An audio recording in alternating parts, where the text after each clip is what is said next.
Ah oui, alors le PEL enfin je dirais que c'est l'aboutissement de toute une action que l'on a menée pour la création justement de la communauté de communes du Grand Valmont.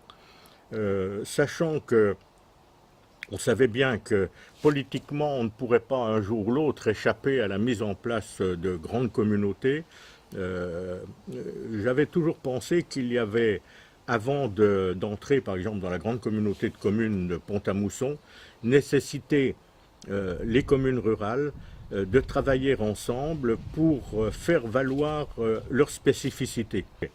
Et parmi les projets, il y en avait un qui nous semblait nécessaire, c'est de permettre à la jeunesse rurale de nos villages de pouvoir développer des actions dont ils étaient, enfin je dirais, les acteurs. Hein. Et donc, d'où la création du projet éducatif local, avec la mise en place d'animateurs que nous n'avions pas.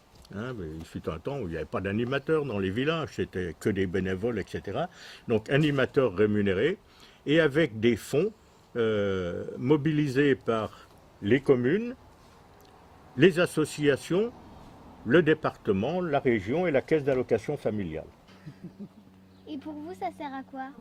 Eh ben, ça sert à donner un peu de cohérence aux actions des associations du secteur. Ça permet aux jeunes, et puis maintenant les moins jeunes sont associés, de réaliser des choses et de pouvoir donner un sens à leurs activités, qui sont en général des activités de loisirs, mais en général des activités plutôt artistiques et culturelles, quoi.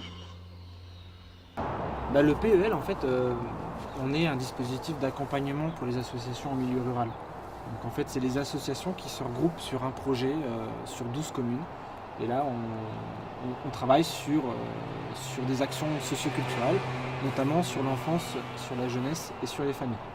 Voilà. Et on accompagne sur des types de projets dans différentes communes, comme des pièces de théâtre, comme des ateliers cirque, comme des ateliers vidéo, comme les chantiers vidéo, comme celui-ci, des fresques. On va accompagner des associations qui se lancent sur des projets comme ça. Et on essaie de favoriser aussi des actions sur la parentalité, sur l'intergénérationnel et tout ceci. Il y a quasiment 57 communes, 57 associations, excusez-moi, 57 associations qui sont regroupées sur le projet.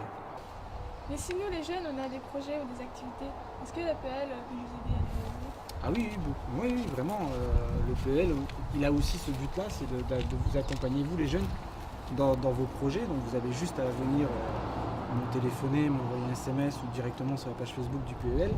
Et moi, mon rôle, ça va être de vous mettre en lien avec une association du territoire. Alors imaginez, vous avez envie de faire un projet, je sais pas, un festival de musique ou une sortie en bus, un parc d'attractions ou quoi. Ben, moi, ce que je fais, c'est que je vous accompagne dans la création de ce projet-là. Donc c'est bien vous qui allez créer ce projet-là, mais avec l'accompagnement d'une association. Voilà. Et en même temps, l'avantage que vous avez, c'est que au sein du PEL, donc il y a des associations qui siègent au PEL, mais vous avez la possibilité de créer un groupe jeune sur tout le territoire, donc sur les 12 communes, pour qu'on puisse mettre justement des choses en place, tous ensemble. Tout au long de l'année, ça bouge dans notre campagne. Avec des actions enfance, en voici quelques exemples.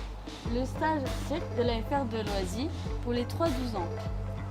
Le projet interscolaire avec Bricole et Galipette de l'AFR du Trois-Monts. Intervention des auteurs dans les écoles par croque-livre.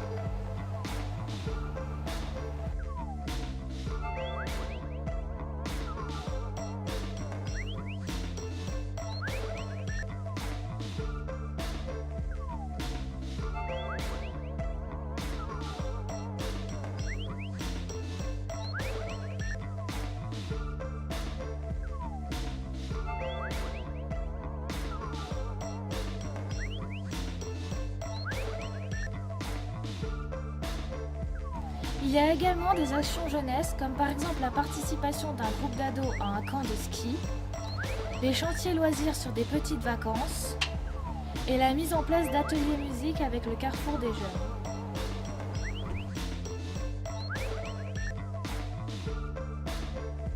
Des actions famille comme le nettoyage de printemps des 12 communes du territoire de nombreuses sorties famille et intergénérationnelles comme le cirque russe par les petits cartables ou le parc Sainte-Croix avec le comité de gérontologie et des spectacles famille comme le spectacle de Noël par l'AFR de Sainte-Geneviève.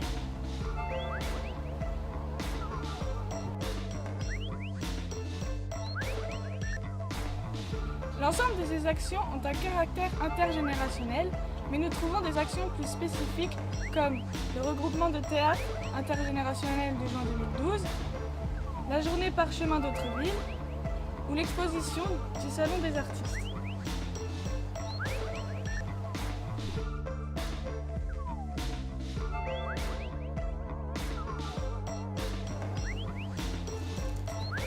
Est-ce que je peux dire quelque chose, s'il vous plaît? Mais non, c'est terminé, c'est la fin.